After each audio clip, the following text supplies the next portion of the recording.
Railway ప్రయాణికులకు భారతీయ railway good news చెప్పింది. 40 ఏళ్ల నాటి ప్యాసింజర్ రిజర్వేషన్ సిస్టమ్ కు స్వస్తి పలుకుతూ అత్యాధునిక టెక్నాలజీతో కొత్త రిజర్వేషన్ వ్యవస్థను తీసుకురానుంది. ఈ ప్రక్రియ ఆగస్టు నుంచి ప్రారంభం కానుంది. రైల్వే ప్రయాణికులకు మెరుగైన సేవలు అందించేందుకు ఏఐ ఆధారిత రిజర్వేషన్ తీసుకురానుంది ఇండియన్ రైల్వే.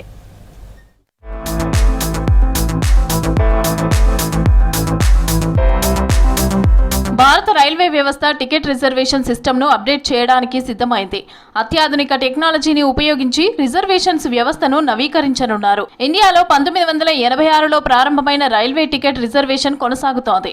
దీంతో ఆ సిస్టమ్ను పూర్తిగా అప్గ్రేడ్ చేస్తూ ప్రయాణికులకు వేగవంతమైన సేవలు అందించేందుకు చర్యలు చేపట్టింది.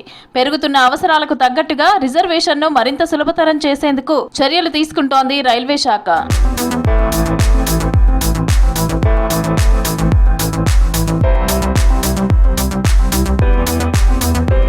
ఇప్పటికే ప్రయాణికులకు ఎలాంటి ఇబ్బంది లేకుండా కొత్త వ్యవస్థను అందుబాటులోకి తేవాలని ఆదేశించారు రైల్వే మంత్రి అశ్విని వైష్ణవ్. దీంతో మెరుగైన సేవలను అందించేందుకు 40 ఏళ్ల తర్వాత రైల్వే రిజర్వేషన్ సిస్టమ్ అప్డేట్ చేస్తున్నామంటున్నారు రైల్వే అధికారులు. ఆన్లైన్ అన్నది పెరుగుతూ వచ్చింది యూటిలైజేషన్. సో ఇప్పుడున్న ఇబ్బంది ఏంటంటే స్టేషన్కి వెళ్ళి అక్కడ టర్మినల్ బుకింగ్ విండోలో బుక్ చేసుకుంటే కొంచెం ఫాస్ట్గా బుక్ అవ్వడము, ఆన్లైన్లో అయితే ఇతరత్ర ఇష్యూస్, సాఫ్ట్వేర్ ఇష్యూస్ వాటి దృష్ట్యా కొంచెం బఫర్ అవ్వడం కానీ లేదంటే స్లోగా అవ్వడం కానీ ఇష్యూస్ ఉన్నాయి. సో ఈ ఇన్కన్వీనియన్స్ని దూరం చేయాలంటే ఇంకా అప్గ్రేడ్ సిస్టమ్ తీసుకురావాల్సి ఉంటుంది. సో దాన్ని దృష్టిలో పెట్టుకొని కంప్లీట్గా ఈ పిఆర్ఎస్ సిస్టమ్ని ఓవర్హాల్ చేయబోతూ ఉన్నారు. సో 40 సంవత్సరాల క్రితం వచ్చిన ఈ పిఆర్ఎస్ సిస్టమ్ కంప్లీట్గా ఇప్పుడు అప్గ్రేడ్ అవ్వబోతూ ఉంది. సో దీనివల్ల ఏంటంటే ముఖ్యంగా మనకి ప్రయాణికులకు చాలా యూజ్ అవుతుంది. మన సర్వర్ కెపాసిటీస్ పెరుగుతాయి, ఫాస్టర్ టికెట్ బుకింగ్ అవుతుంది. ప్రస్తుతం దేశంలోని మొత్తం టికెటింగ్లో దాదాపు 88% ఆన్లైన్ ద్వారానే జరుగుతోంది. గత ఏడాది ప్రారంభించిన రైల్1 యాప్కు కూడా భారీ ఆదరణ లభిస్తోంది. ఇప్పటికే ఈ యాప్ను 3.5 కోట్ల మందికి పైగా డౌన్లోడ్ చేసుకున్నారు. ఇంటర్నెట్ వాడే వారి సంఖ్య పెరగటంతో ఆన్లైన్ సేవలు పెద్ద మొత్తంలో వినియోగించుకుంటున్నారు.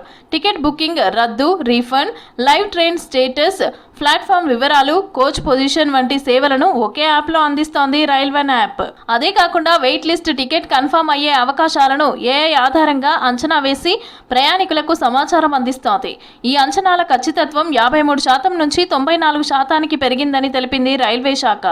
దీనివల్ల ఇంకా పెద్ద మొత్తంలో కూడా జనాలు ఆన్లైన్ టికెటింగ్ని అంటే ఈజీ ఉండడం వల్ల తీసుకునేందుకు అవకాశాలు ఉంటాయి. అంతేకాకుండా ఇప్పుడు రైల్1 యాప్ కూడా లాస్ట్ జూలైలో రావడం జరిగింది. రైల్1 యాప్ యూటిలైజేషన్ కూడా చాలా పెరిగింది. ఆల్రెడీ 3.5 crore డౌన్లోడ్స్ అయ్యాయి రైల్1 యాప్. సో దాని యూటిలైజేషన్ కూడా దాదాపు ప్రతిరోజు 10 lakh టికెట్స్ దాంట్లో బుక్ అవుతున్నాయి, రిజర్వ్డ్ అండ్ అన్రిజర్వ్డ్ టికెట్స్ రైల్1 యాప్లో. సో రైల్1 యాప్ కూడా చాలా అంటే కన్వీనియంట్ ఉండడము, దాంట్లో ఓన్లీ టికెటింగే కాకుండా మిగతా ట్రైన్ రిలేటెడ్ చాలా ఇన్ఫర్మేషన్ని ఇవ్వడము, కంప్లైంట్స్ కావచ్చు, గ్రీవెన్స్ రిడ్రెసల్ కావచ్చు. సో దాని యూటిలైజేషన్ కూడా ఇంకా పెరగాలి, అందరికీ అంటే అనుకూలంగా ఉంటుంది కాబట్టి. దేశంలో రైల్1 యాప్ ద్వారా ప్రతిరోజు లక్షల సంఖ్యలో టికెట్లు బుక్ అవుతున్నాయి. దీంతో ప్రయాణికులకు సులభమైన, వేగవంతమైన సేవలు అందించడమే లక్ష్యంగా ముందుకెళ్తోంది రైల్వే శాఖ. దీనిలో భాగంగానే రైల్వే డిజిటల్ సేవలను మరింత విస్తరిస్తున్నట్లు చెప్తున్నారు అధికారులు. పిఆర్ఎస్ ఏదైతే రిజర్వ్డ్ టికెటింగ్ ఉందో ఇంతకుముందు 100% కూడా స్టేషన్లోనే అయ్యేది. దాన్ని క్రమేణా మనం ఇంప్రూవ్మెంట్స్ తీసుకొచ్చి ఆన్లైన్ తీసుకొచ్చి చేయడం వల్ల అది దశలుగా ఇప్పుడు 88% ప్రయాణికులు ఆన్లైన్ టికెట్ని యూజ్ చేస్తూ ఉన్నారు పిఆర్ఎస్లో దేశవ్యాప్తంగా.